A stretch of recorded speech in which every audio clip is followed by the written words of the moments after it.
我们要学的词呢是 éco-construction。Éco-construction。éco-construction， 是法语里面环保建筑、环保建材的意思。现在在我身边的呢是 M.Pic 裴让先生，今天他会带领我们认识法国的环保建筑和环保建材方面的知识，我们一起来听一下。Bonjour, je m'appelle Aymeric Prigent, je suis ingénieur en éco-construction. Je travaille pour l'association Approche Paille et aujourd'hui, nous allons parler d'éco-construction. Le premier grand principe du bioclimatisme, c'est l'orientation de la maison. Donc on va plutôt s'orienter face au sud, parce que le sud, c'est là où passe le soleil.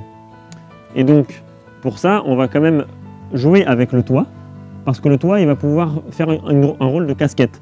C'est-à-dire que quand le soleil est haut en été, il ne va pas rentrer dans la maison. Donc là, on a sur cette maison-là, pareil, une avancée de toiture qui joue ce rôle de casquette. Alors qu'en hiver, le soleil est plus bas, il va pouvoir pénétrer plus profondément dans la maison. Donc regardez l'exemple avec cette maison-là. Ici, on a une avancée de toit. Et donc cette avancée de toit, si je prends ma lampe qui simule le soleil, je vais pouvoir voir que en été, le soleil est haut et on voit que la lumière ne rentre pas dans la maison. Tandis qu'en hiver, le soleil descend, il est beaucoup plus bas quand il passe dans le ciel. Et donc là, il va pouvoir pénétrer bien profondément et bien chauffer la maison. Voilà. C'est vraiment ça l'intérêt du bioclimatisme, c'est l'orientation. Alors là, on est sur une petite maison.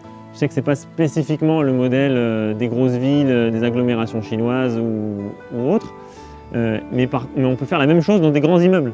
Simplement, on va faire ce principe de casquette-là à chaque étage. Et ce principe de casquette, il est très simple à matérialiser, tout simplement avec un balcon. Si vous avez des balcons à tous les étages, eh bien à tous les étages, vous allez pouvoir faire la casquette pour l'étage du dessous en fait. Voilà.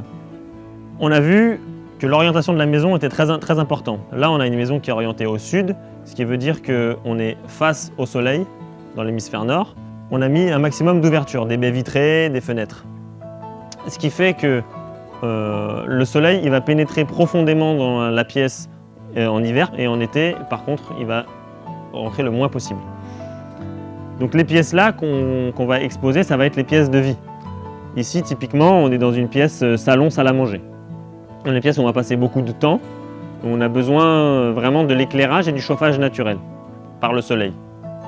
À côté de ça, on va positionner la cuisine. Là, c'est plutôt pour un aspect pratique, parce qu'on a la cuisine qui va être proche de la salle à manger.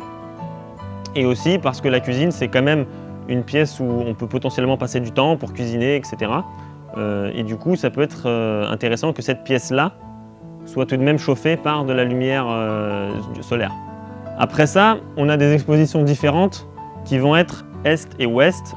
Ça va être plutôt les pièces de repos, des pièces de chambre, où là, on a un intérêt à avoir de la lumière naturelle. Par contre, on aura moins de chaleur naturelle, parce qu'on ne sera pas exposé au sud. Ensuite, la dernière pièce qu'on a, c'est ici une pièce qui est exposée uniquement au nord. Elle a une seule fenêtre qui est au nord, elle a un seul mur extérieur qui est orienté nord. Donc là, on va essayer de mettre des pièces où on passe assez peu de temps, comme salle de bain, cellier, escalier, couloir, un cagibi, un débarras, des choses où voilà, on va pas avoir besoin que ces pièces-là soient chauffées longtemps à des grosses températures. Donc on a besoin d'un temps de chauffe, mais qui est très très court. Donc c'est pas grave que cette pièce-là soit exposée nord. 那现在呢 M.Pic 先生呢会给我们介绍所有的用于填充物，就是墙内壁的填充物。这些填充物呢有这个保温、隔音、防湿这样的作用。Pour limiter l'impact écologique de la construction, ce qu'on va faire, c'est utiliser des matériaux qui utilisent le moins possible d'énergie, qui sont le moins polluants, à la fois pour leur production et pour leur vie. Et donc pour ça, il y a différents matériaux connus. Donc il y a tout ce qu'on appelle les biosourcés, donc qui viennent de la nature, du biologique. Et la première chose, ça va être le plus simple, c'est la laine de bois.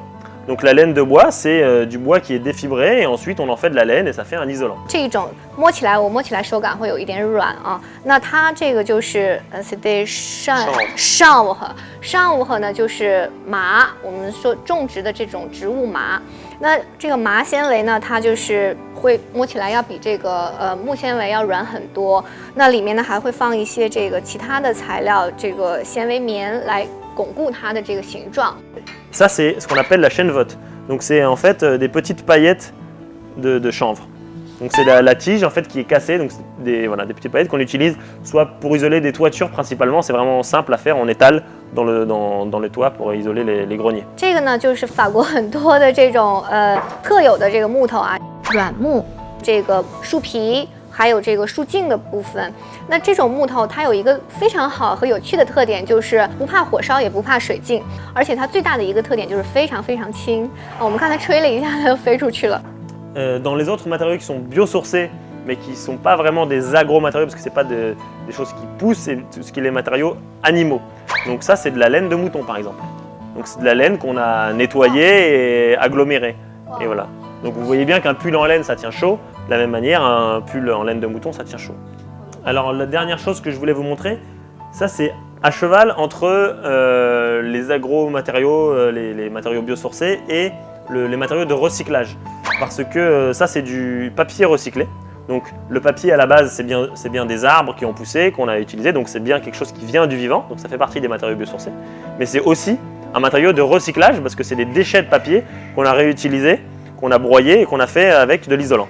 Et au niveau de l'isolation, lequel est plus fort? Alors au niveau d'isolation, ils sont à peu près tous pareils. Ce qu'il faut se dire c'est que dans un isolant fibreux, donc ce soit tout ce qu'on vient de voir là ou même de la laine de verre, de la laine de roche, en fait, c'est pas le matériau en lui-même qui isole, c'est les petites cavités d'air qui sont emprisonnées qui vont faire l'isolation. Et donc, à partir du moment où on a des fibres, à peu près tous les matériaux, à la virgule près, ils isolent à peu près pareil, en fait. Et après, en termes de prix, sinon, ce qui est vraiment le plus rentable, c'est si on utilise de la botte de paille. Parce que la paille, en fait, contrairement aux autres, on va devoir cultiver quelque chose, les autres agromatériaux, on va devoir cultiver exprès. En fait, la paille, on ne cultive pas de la paille, on cultive du grain pour manger. Et il nous reste la paille, on n'a pas grand-chose à en faire. Et donc ça coûte vraiment très peu cher. Avec ce genre de matériaux, on peut faire des matériaux qui sont très économes et qui ont très peu d'impact environnemental avec un prix très raisonnable. Pour conclure sur tout ce qu'on a pu voir aujourd'hui, sur l'intérêt de bien orienter les bâtiments, de répartir les pièces, d'utiliser des matériaux sains, écologiques.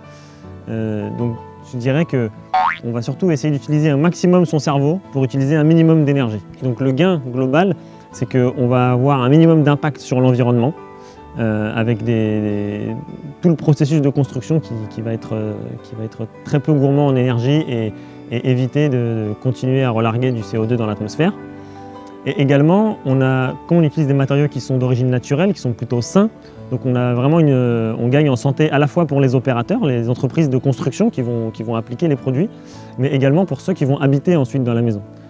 Parce qu'on n'aura pas de vapeurs qui vont se dégager dans l'habitation. J'espère qu'avec tout ce qu'on a vu aujourd'hui, je vous aurai bien convaincu de construire de manière écologique, respectueuse de l'environnement et que vous aurez envie d'aller plus loin. 关注微信公众号“此刻”，回复“薰衣草茶”，就有机会获得我们从法国普罗旺斯带回的薰衣草抚慰茶1份哦。Construction 白就是稻草秸秆啊，这个就是秸秆建筑的专业规则、专业手册。那这个里面会有一些很详细的一个图解和各种的介绍。我觉得他们在这个秸秆和稻秆上面的技术已经钻研的开发的比较多，一直在想如何去进行能源的再次利用。所以这种手册也得到了这个法国政府的支持。如果想说一口性感的法语，如果想到法国浪漫一游，那就赶紧扫描屏幕上的2维码，此刻在这里等你哦。